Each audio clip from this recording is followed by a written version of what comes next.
Greetings, everyone. Thank you for joining me. I am Lebohang Mokwena, and the topic of discussion today will be about the value of teaching mathematics through problem solving. Now, I would love to start with a situational analysis whereby a grade one teacher gives to learners a mathematics problem that says 7 multiplied by x is equals to 2x.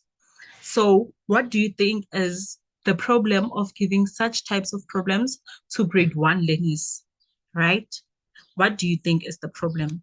With that being said, the information that you're thinking about is the one that will lead us to breaking down this topic of what is teaching through problem solving. And I think it is important to teach this because we need learners to have a deeper understanding of mathematics concept. We need them to learn the processes of problem solving and be able to connect their real life experiences with mathematical skills. Okay, so moving along, non-routine problems are the type of problems I would encourage for teachers to use to teach through problem solving, because with non-routine problems, they allow learners to think critically, engage, and explore the problem, unlike routine problems whereby learners are just asked to use a standard method to solve the problem. Okay. So engaging learners in such types of questions will lead them to having the to having and seeing and being able to use the benefits of teaching through problem solving, which some being them being able to use their creativity or critical thinking to reason, creativity to build on ideas of others, and that of their own to effectively solve problems. Okay, so some of the benefits are outlined on the screen. So a good maths problem and a good maths problem has these types of questions as presented on the screen, and it also includes the types as shown in the screen. And also, I would love to talk about an example of a bad maths problem. Okay, so if in a classroom a teacher teaches learners about the concept of time rather, and then she does not relate that concept to learners' experiences, to learners' daily life, does not familiarize learners with the concept, but rather ask learners to calculate how many hours there are in 2 days, or learners all do not have that knowledge to say what is it that makes up hours and what is it that do not make hours. So the type of question, the type of questions may be too high for foundation level, and it may be it may be part of a bad maths problem because it is not at learner's level. It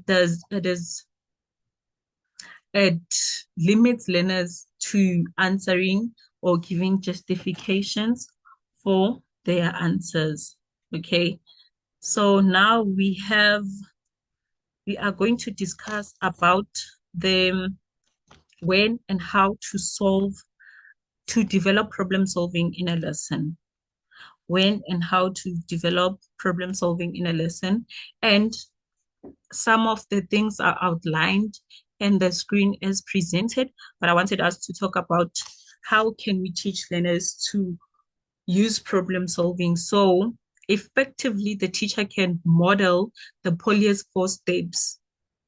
The teacher can model the Polier's 4 steps to children and also include the gradual release method while doing the Polier's 4 steps. So the integration of both may effectively help the teacher to develop problem solving.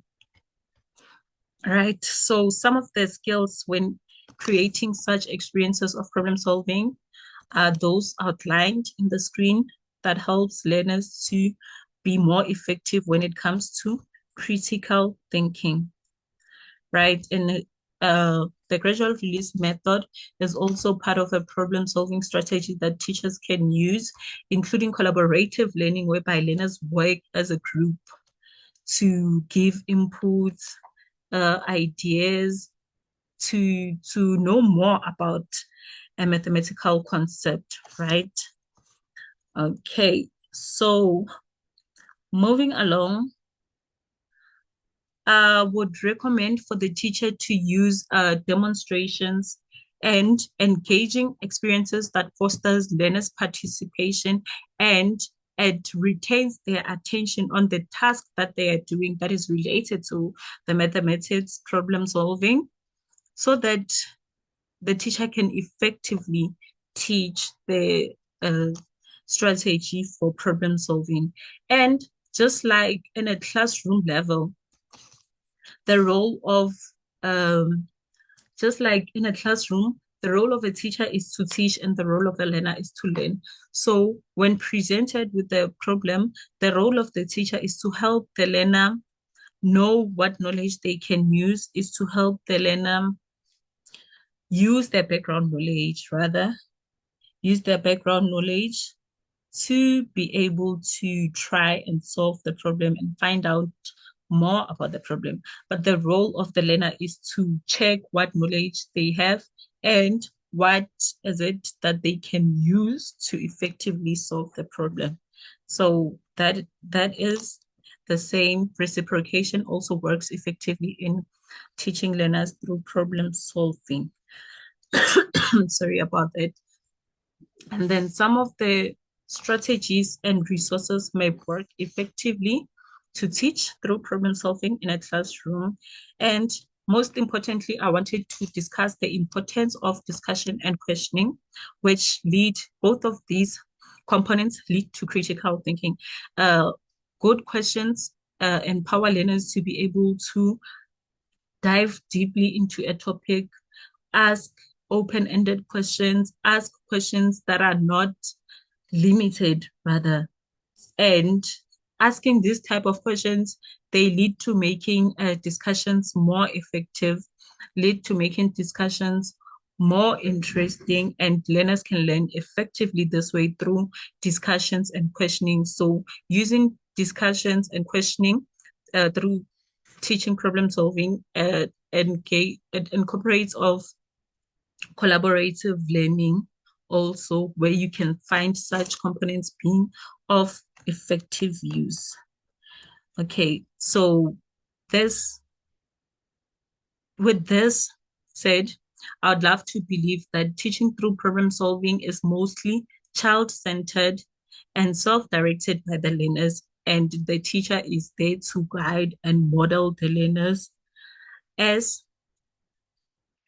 they make use of comparing their answers, comparing the types of questions they use, being active in tasks, and all of these can help the learner to effectively connect their everyday language with specialized vocabulary of mathematics.